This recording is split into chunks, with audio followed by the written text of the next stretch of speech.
Where's Rat today? He got a job as a TV news anchor. Since when did he take an interest in TV news? Since he learned that they like to do stories based on fear.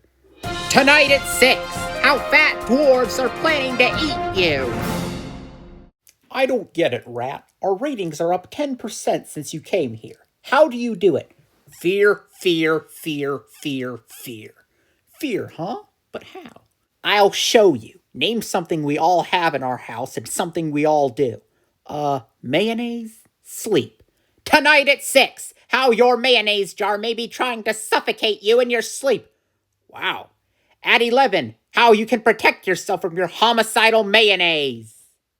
Is mayonnaise an instrument? No, Patrick, mayonnaise is not an instrument. Horseradish is not an instrument either. Aren't you tired of a government that is owned and controlled by big interests and a Supreme Court that says it's okay? I sure am. We really need to organize and overthrow it! I was gonna suggest town hall meetings. Good idea. We can hand out the pitchforks there. What are you doing, Rat? I'm advocating the overthrow of the government. They'll toss you in the pokey! They can't. I'm just a fictional cartoon character. They have absolutely no recourse whatsoever. Mom, this is Stephan. Listen, I got thrown in jail because one of my characters advocated revolution. Now listen, you're my one call, so I need you to. Sorry, son. Busy playing Angry Birds on my iPad. I never was her favorite kid. Hey, Rat. How was your vacation? Terrific, Bob. Hey, listen. I was wondering if I could put together a little editorial for the news tonight. Well, sure, Rat, as long as it's clearly labeled as such, and we're on in 3, 2, 1. Overthrow the government! If I could have a quick word. And now for the weather. Weather schmether, you go, girl. Due to the content of this week's Pearls Before Swine comic strip, the U.S. Justice Department has obtained an injunction preventing the publication of the remainder of this week's strips. In its place, please enjoy this installment of the equally entertaining feature, Jiffy and Spiffy, the Two Good Citizens. I love my government for doing its very best. I praise it for its goodness.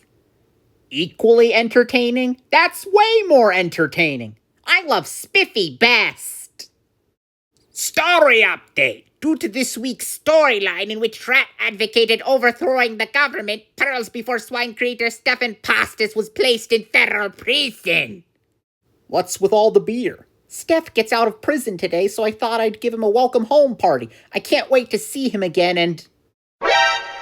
Steph, what happened? Cellmate, did my hair. Don't wish to discuss. Well, a hairdo's only temporary, Steph. I mean, it's not like he gave you a tattoo that you can never...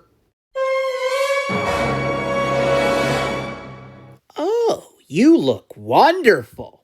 I'm gonna kill you, you stupid...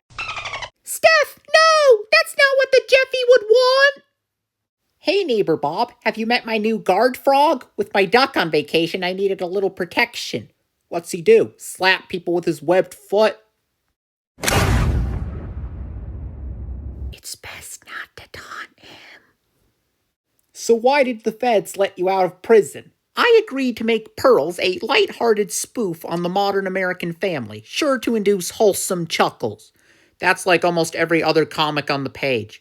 Yep, and we're going to start by introducing a kind-hearted mother character. In fact, my very own mother. Is this the only beer in the house? Maybe we won't be like every other comic on the page. Language, Mom. Language. Okay, cartoon boy, what's our generic family humor for today? Let's see, my mom will be baking cookies and one of us will eat too many. Wait, where is she? Pigeons did number 2 on my car. I'm gonna shoot him. Mom. Hey, she did say number 2. Yeah, I could have totally said... Okay, guys, if we're gonna turn Pearls into a family strip, we need cute kids. And who better to introduce than that slingshot-carrying icon, Dennis the Menace. Hope you have insurance on this dump. Looks like he's past the slingshot phase. And remember, blame those family circus kids. Hey, Steph, since we're a family strip now, we should have a cute pet. How about my frog, Vito?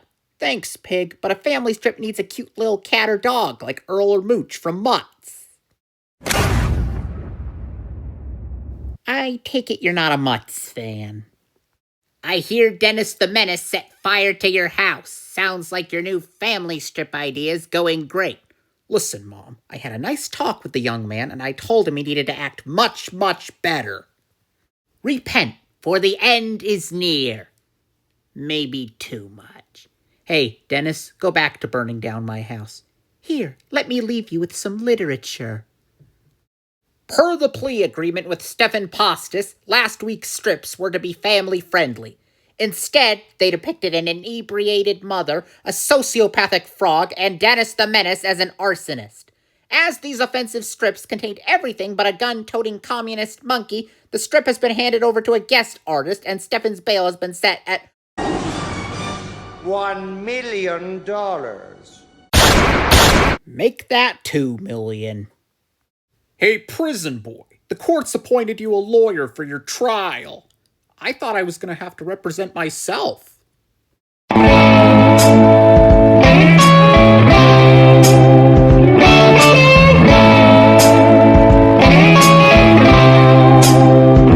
I'll represent myself. Hello, we'd like to plead moronity. I cannot believe you're my lawyer. Chill, Toon Boy, you're in the hands of a pro. And how does the defendant plead? Guilty, Your Honor, and we'd like to ask for the death penalty. The what? Yeah, I probably should have mentioned that. Your Honor, my idiot client would like me to withdraw our request for the death penalty. Instead, he'd like me to call our first character witness, his mother, Patty. I don't like him. No one's asked you a question yet, Miss Postis. Oh, well, I still don't like him. That one juror you selected sure looks familiar. Do I know him? That's Jeff Keane, the creator of the Family Circus, that strip you mock. Shoot the son of a... I think you've made a tactical error. Oopsie doopsies. Hey, Pig, what are you doing here? Well, I know the trial isn't going great, Steph, and just want you to know that if you need, moral support, you've got friends who can light this place up like a Christmas tree. I don't know you. I don't know you. That's Garduck at his RPG, silly. Yeah, and it was not easy getting this puppy through the metal detector. Mr. Postis, tell the jury in your own words why they should refrain from throwing you in the clink. Well, I do these elaborate pun strips, and I think they're sort of popular, and if I was put away for life, there'd never be another one. Yay! Yay! I give up. Okay, just to prepare you, the government's next witness is really going to try to tear you apart. He's going to tell the jury you're a liar and a fraud and that you should spend the rest of your life behind bars. Oh, great. Who is it? Do you promise to tell the whole truth and nothing but the truth? Oh boy, do I. Rat! Where are you? Today's the day for closing arguments, and you're my lawyer! Sorry, can't make it. I'm under a bit of a time constraint. Time constraint? What time constraint? To finish the beer in my cooler before it gets warm. I'm facing life in prison. And I'm facing warm beer. Please, man, prioritize. Mr. Jury Foreman, how does the jury rule? Guilty as guilty can be, Your Honor. Yes! Mr. Postis, you are sentenced to life in federal prison. You will hereby surrender your pen and paper, and your strip will be replaced everywhere by the comic pluggers. But, Your Honor, I have a series of croc strips left. Can I at least run them? That would be up to the pluggers folk. Go for it. Thank you, Mr. Plugger. A plugger is someone who lets a condemned man run a few stupid croc strips.